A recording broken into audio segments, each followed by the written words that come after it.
start, a constitution bench of the Supreme Court of Nepal quite rightly overturned Prime Minister K.P. Oli's decision to unilaterally dissolve parliament in December 2020 and which was later approved by President Bidya Devi Bhandari. Stop. The ostensible reason for Mr. Oli's decision, clearly without any merit, was inner party intrigue within the ruling Nepal Communist Party. Stop. The court correctly observed that there was the possibility of the formation of a new government in case Mr. Oli did not enjoy the confidence of Parliament, and therefore ruled his decision unconstitutional. Stop. The NCP has since then fractured politically into two factions, one led by Mr. Oli and the other by Pushp Kumar Dahal and Madhav Kumar Nepal, both former prime ministers who belonged to the erstwhile Nepali Maoists and the Communist Party of Nepal,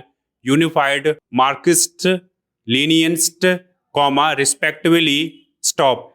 These parties had merged into the NCP in 2018. Stop. But this fracture is not yet formalized, even though the Dahal Nepal faction has expelled Mr. Oli from the party. Stop. In defense of his decision, Mr. Oli had argued that he required the support of a two-third majority to govern the nation and had sought re-elections, but the Supreme Court's decision has now rendered that moot by restoring the status quo ante as of December 2020. Stop.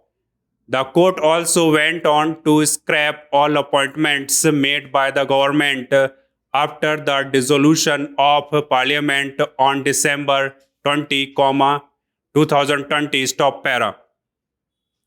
Having received such a stinging rebuke by the Supreme Court, the right course of action for Mr. Oli should be to resign on moral grounds, but knowing the combative politician, that is not going to happen. Stop. The NCP's vertical split into two near equal factions in parliament should allow the formation of a new government if the Dahal Nepal faction chooses to support an alternative. It has already pledged support to Nepali Congress leader Sher Bahadur if the NC stakes claim to form a new coalition government. Stop.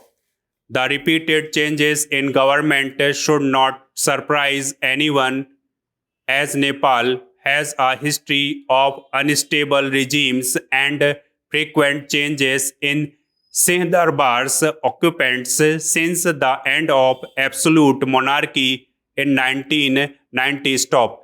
But the NCP missed a historic opportunity after it came to power with a two-thirds majority in the bicameral federal parliament and in 6 of the 7 provinces. Stop.